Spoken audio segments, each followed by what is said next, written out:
Hello, welcome back to Economics with Mr. Ko. And today I'm going to be taking a slightly different approach to address the following question. What happens to Singapore when world interest rates rise? So I'm going to take an exam-oriented approach, right? And this is the essay question.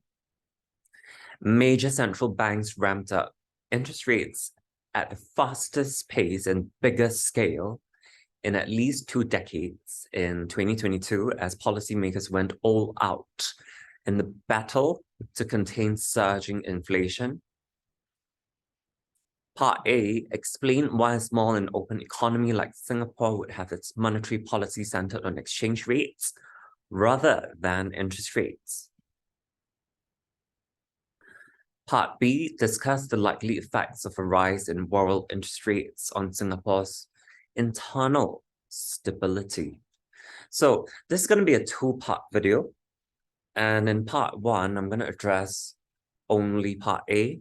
I just want to also make a quick note that only the International Baccalaureate SLHL Economics Paper 1 and Singapore's version of the A-levels, H2 Paper 2, would have a 10-15 mark split in the essay papers. Right, so this is not applicable in terms of format for the international A-levels.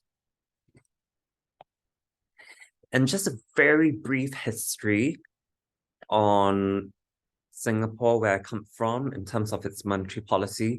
So we have been using the exchange rate centered monetary policy since 1981. And it's to directly dampen imported inflationary pressures, as well as to indirectly tackle domestic sources of inflation. Although the first argument is going to be the more significant one and will take a more central seat in my response to part A. So again, explain why a small and open economy like Singapore would have its monetary policy centered on exchange rates rather than interest rates. All right. So before I continue, I just want to remind my students that this is not point marking. This is an essay question. So it would be impression marking. And of course, it's via the level of response mark scheme. And I would go over the mark scheme in my lessons via tutoring. But in this video, I'll just focus on responding to this part A question. Now, reason number one. Singapore is small and there is a need to raise short-run aggregate supply, SRAS, during normal times or inflation. So a small country with few natural resources is likely to be more import dependent. Singapore's domestic prices are very much dependent on foreign prices. Given its small size, Singapore is almost a price taker in world markets. Singapore is vulnerable to imported inflation. Thus, for a very, very long time, the Monetary Authority of Singapore has adopted a modest and gradual appreciation to ensure that it's able to import basic necessities affordably, as well as raw materials that are necessary for production of exports without losing much price competitiveness. So I would explain the first reason with the help of an ADAS diagram. Right? So appreciation of the Singapore dollar, or as with the dollar sign, will lower the price of the price of imported raw materials, M, in Singapore dollars, thus decreasing the cost of production for firms. The SRAS will increase, thus lowering the general price level. So diagrammatically, the SRAS curve would shift downwards to SRAS 1, and with a corresponding GPL that is lower at P1 and a higher real GDP at Y1. And to reiterate, Singapore's small size also means that it needs to rely on X a lot to drive growth. And therefore, appreciation means foreign imported raw materials are cheaper in the Singapore dollar, and any fall in export price competitiveness is mitigated.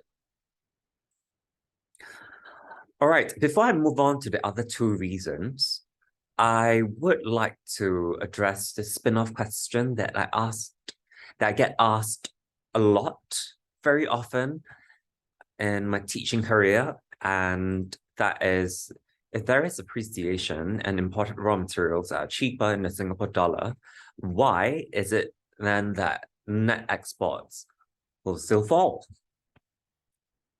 All right, leading to a fall in aggregate demand, AD. Right, so I do see such a confused expression in my students a lot, and I thought it would be best to address it in this video. Now, Singapore exports a variety of goods, such as semiconductors, refined petroleum, pharmaceutical products, etc., etc. So assume that Singapore exports machinery to an overseas market, for instance, the United States. But with so few resources, Singapore has to first import raw materials from other countries like China or Southeast Asian countries. And let's assume that the blue rectangle represents the final product, with its blue portions being domestic raw materials. However, knowing that Singapore is small with few resources, this would be quite unrealistic. So a significant portion of the raw materials will have to be imported from overseas, such as metal plates from Vietnam. I'm just making this up. It could be other countries as well. Hypothetically, right? So the yellow rectangle, when added in, would give a more realistic depiction of the materials, domestic and imported, to make the final product. So when there is appreciation of the Singapore dollar, the price of imported raw materials is now going to be lower in the Singapore dollar. Thus, that helps to reduce cost of production. But with appreciation, the price of the final exported product is now higher in foreign currencies, such as the US dollar. So that means that even though imported raw materials from overseas are cheaper in Singapore dollar, the final product is still more expensive in USD. Thus, very likely X would fall. But it's not conclusive yet until we assume the Marshall-Lerner condition holds. That is the sum of the magnitudes of the price elasticities of demand for both export and import is greater than 1.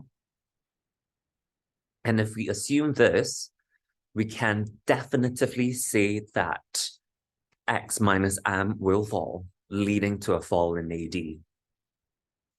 All right. So why I'm stressing this is because I've seen in too many scripts that, students write, when there's appreciation, price of imported raw materials is lower in the Singapore dollar, and therefore X increases, leading to a rise in AD. And that is actually incorrect. All right. And this slide explains why.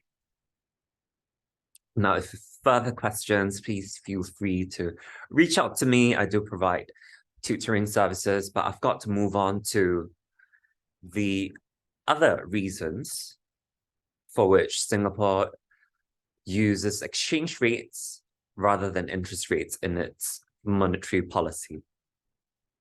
Right. So second is due to its openness to trade, and there is a need to raise AD during economic stagnation or recession. So again, Singapore has a small domestic market. It relies on trade to drive economic growth. And in fact, our total volume of trade, X plus M, is about 400% of GDP. Moreover, the relatively high proportion of net exports in Singapore's GDP, so that X minus M, means that exchange rate adjustments can significantly influence the level of AD, and thus Singapore's macroeconomic goals such as actual growth and a healthy balance of payments.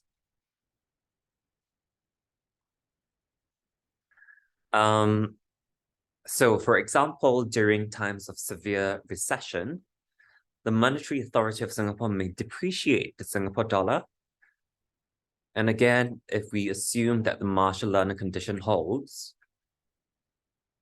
there will be a rise in Singapore's net exports and aggregate demand, enabling actual growth. So diagrammatically, AD0 will shift rightwards to AD1, leading to a rise in real GDP.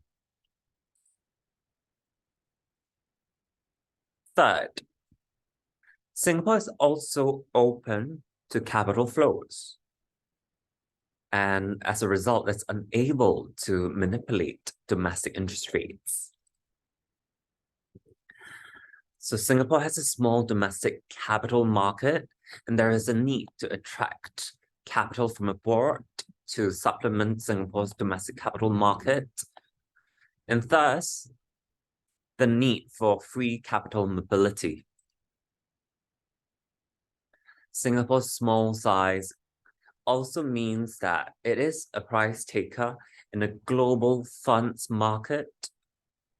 So essentially, domestic interest rates are determined by foreign rates and market expectations of the Singapore dollar.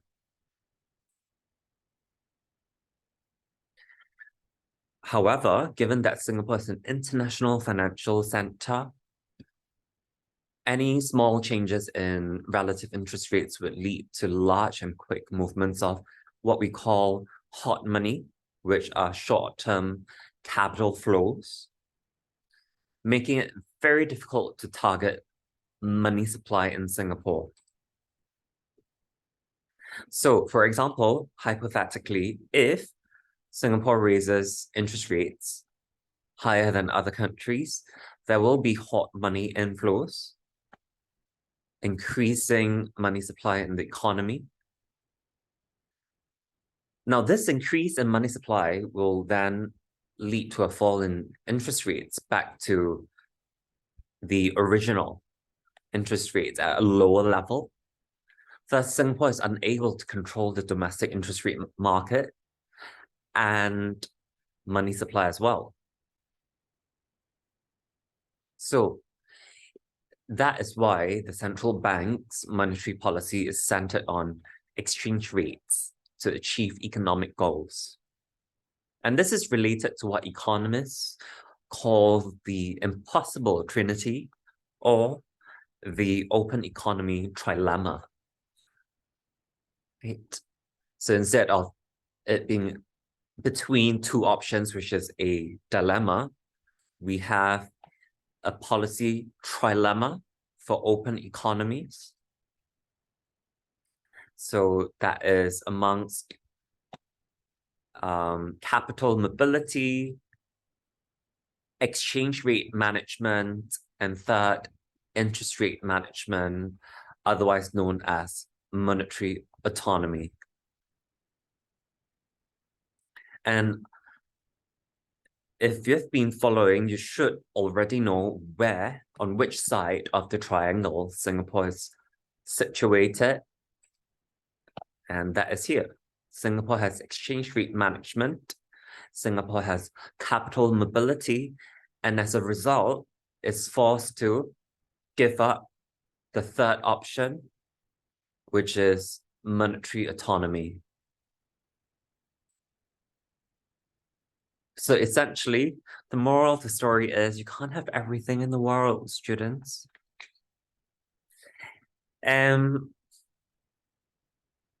As a follow-up question, on which side of the triangle would the United States be?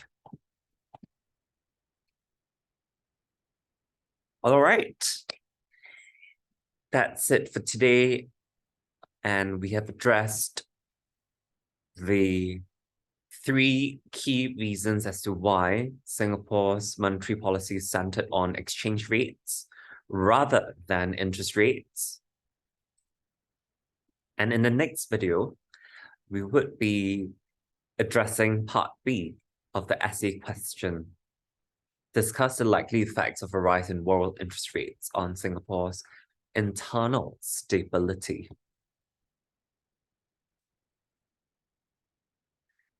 All right, so stay tuned for part 2 of the video. All right. That's it for today. Goodbye.